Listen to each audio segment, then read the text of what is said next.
Hi, I'm Haley Meyer, and welcome to Beyond the Sidelines. Coming up, we've got this week's Saturday Showdown predictions and an inside look at the advantages to playing at the FCS level.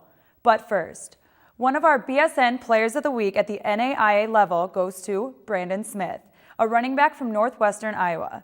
Smith was named a 2011 BSN preseason All-American, and this past week he had 21 carries for 189 yards and 4 touchdowns. Next, from the Division III level, we had a quarterback, Hewitt Tomlin, also a 2011 BSN preseason All-American. Tomlin was 28 of 37 for 297 yards. He had 6 touchdowns for Johns Hopkins University, and at one point in the game, he had 19 straight completions. Great job to all of our BSN Athletes of the Week.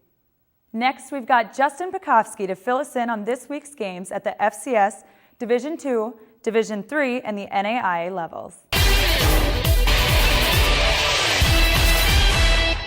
Hey everyone, and welcome to the BSN Saturday Rundown. Our first game of the week is Delaware State versus Delaware. Delaware State's quarterback, Nick Elko, is a quarterback who is more mobile than people think. I'm looking for him to make some big plays. And for Delaware, it's on the defensive side of the ball, where Travis Hawkins plays.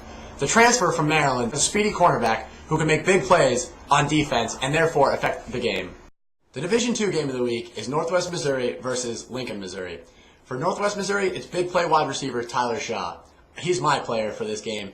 And for Lincoln, Missouri, it's quarterback Robert Redmond.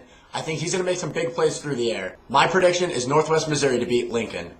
The Division III game of the week is Wittenberg at Washington University. For Wittenberg, it's wide receiver Mike Cooper. My prediction is that he won't catch many passes, but he'll have a ton of yards. And for Washington, it's defensive back Scott O'Brien. He's going to have an impact defensively. Finally, the NAIA game of the week is Bethel College at Bethany College.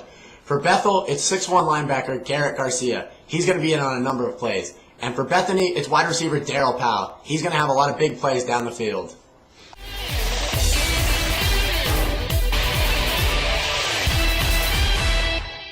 Many would say playing at the FBS level gives you the best chance at getting to the NFL. This week, I talked to Tom Compton, an O-lineman from the University of South Dakota, who says his career at the FCS level has actually improved his chances at going pro.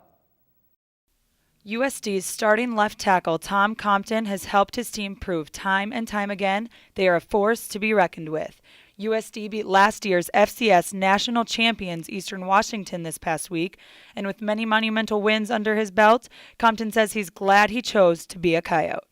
I had a shot to play at Minnesota, but I would have had to walk on, and I was just not really feeling that. I came here, they told me they'd give me a scholarship, and I figured there'd be a bunch of guys kind of in the same situation where we're pretty good athletes, but just not what the big guys want right now. But I think we've come a long way from that freshman year for talent-wise. Most FBS schools claim that they are bigger and faster than the FCS schools. Now, I looked at Wisconsin's roster and you match up. What's the difference? Well, the thing with like Wisconsin and these big schools is those guys were that big coming out of high school. Coming out of high school, I was probably 50 pounds less, so I've really kind of put on weight as I've been here, but those guys have been big their entire lives, so I mean, they kind of have an advantage at that. USD isn't exactly the most preferred place for players trying to get to the NFL. What were the advantages of you coming here?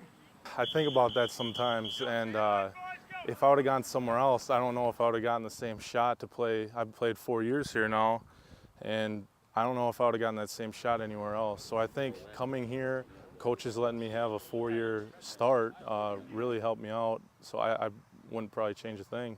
Wisconsin has invited you guys to their home turf basically to guarantee a win. How do you prepare for such a challenge? My game plan going in is let's give these guys a run for their money, see what they got. They tend to run up the score quite a bit on some of these coastal kind of finesse teams, so I think it's going to be a good matchup with the Midwest kind of power on power.